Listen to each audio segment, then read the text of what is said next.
What's going on, y'all? Chuck Nunface here. Spyderco Military 2 Big Brown Bear Edition 15V. Getting a little bit of patina there. Looking nice. Looking sharp. So this is going to be a short video. I just wanted to kind of go over my sharpening experience with 15V. I did put this on the KME yesterday, and I had read that it was fairly simple, straightforward sharpening process. Sometimes with high hardness, high carbide volume steels, you find that it's going to be more challenging. But I had read that it was actually fairly simple to sharpen, and it was. This was pretty simple to sharpen.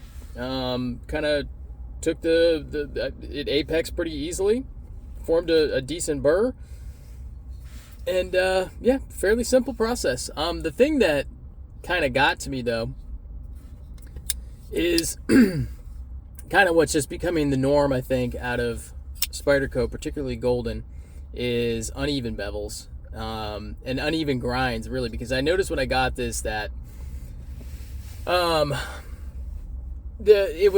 bevel was kind of high on this side, on the show side, and it was a little lower on the clip side.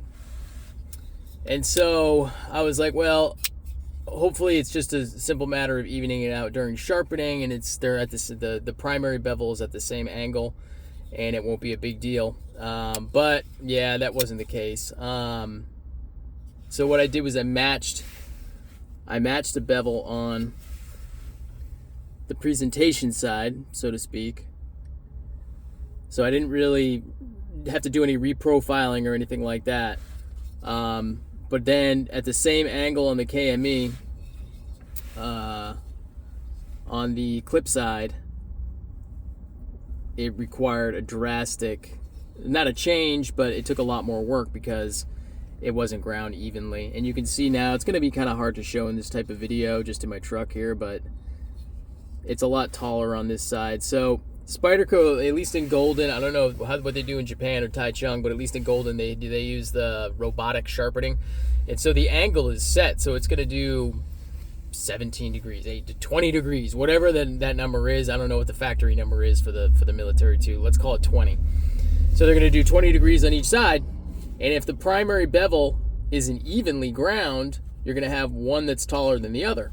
And so then when you put it on something like a fixed angle system, whether it's a KME or a Wicked Edge or any of those systems, TS Prof, anything, you're going to notice that what you did on one side isn't going to be the same experience on the other side if it's unevenly ground. So that was definitely, the case. I took some time yesterday and I did it. And it didn't take a terribly long time, and it's really sharp now, so I'm happy with that. But there's a couple little spots that I have noticed that I kind of want to hit again, but it'll wait. It just to kind of take away a little bit of raggedness on the edge itself, on the bevel, that I noticed when looking at it in the right type of light, that I didn't quite get it as nicely apex towards the heel of the knife as I would like.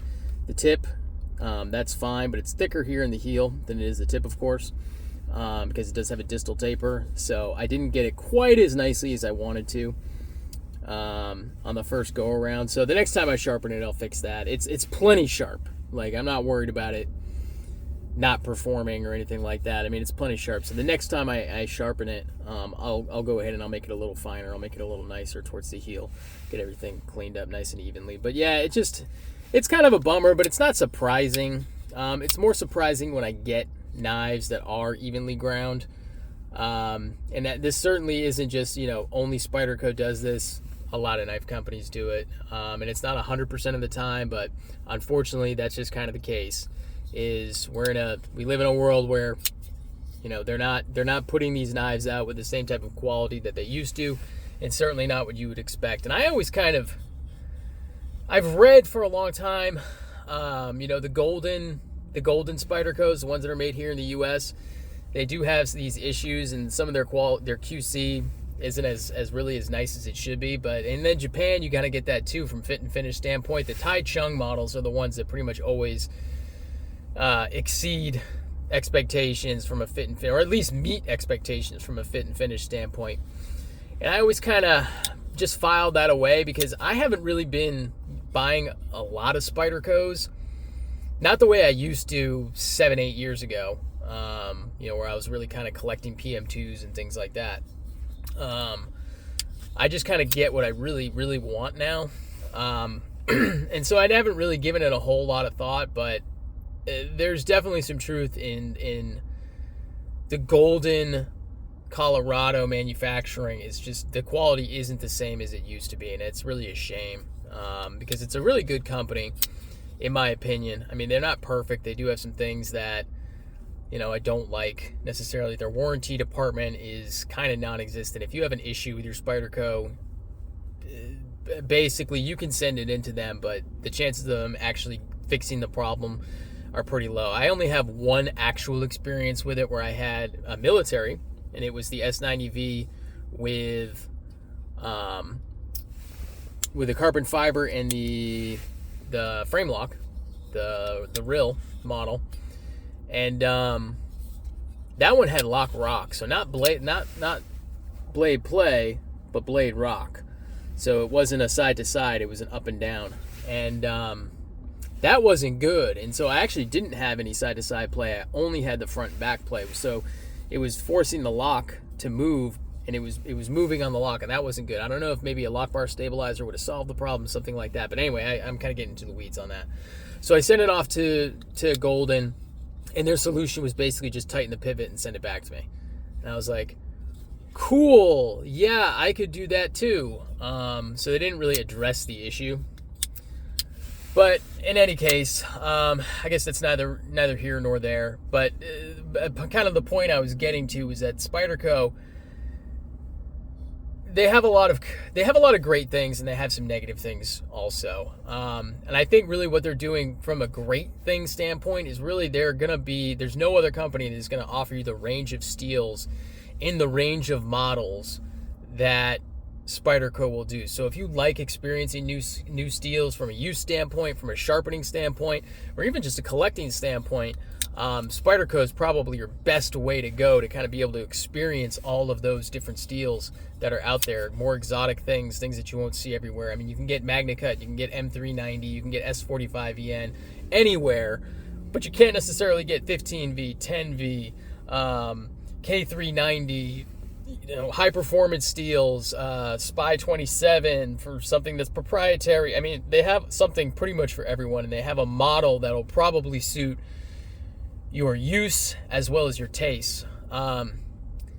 So they have that going for them. However, their prices, they've crept up. I mean, I understand everything's gotten more expensive, but when you're looking at well over $200 for a Military 2, depending on what model it is, but it's going to be over 200. I think this one originally retailed, obviously without the titanium scales, at like 241 and change.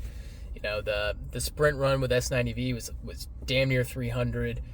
And I mean, that's just one particular model. I mean, getting out of a Spyderco with G10 and a more exotic steel is almost always going to be a $200 proposition. I mean, even I think a standard PM2 is pretty close to 200. So the prices have kind of crept up. So for me, I don't think I'm going to have a whole lot more history with Spyderco. I mean, I'm not saying that. I mean, I've definitely slowed down already. I don't get nearly as many Spydercos as I used to. I'm much more selective than I used to be. And I'm not going to sit here and say I'm done with the brand. I'm definitely not. I mean, there's going to be another Spyderco that I'm going to get. I mean, I guarantee you there's going to be something that grabs my attention. It's just a little disappointing that you can't get better. But the last one I had, it was off center, which is not that big a deal. But this one was unevenly ground. It's just kind of like, let's do better. Can we just do better? I mean, should these types of things be the norm on a knife that is not, in all seriousness, it's not a budget knife? I mean, compared to a lot of things that are out there, it's more budget friendly, but they're not budget knives. They're not $50 knives. They're not $100 knives.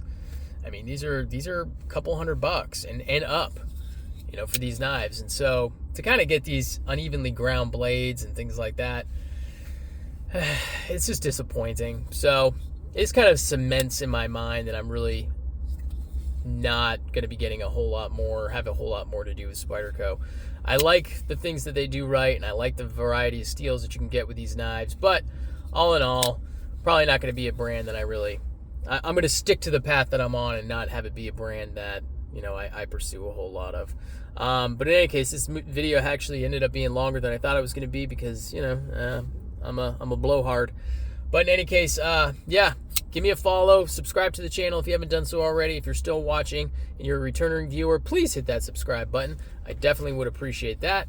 It definitely helps out the channel. So whether you're new or returning and not subscribed, please subscribe to the channel. And that'll do it for me. Peace out, y'all.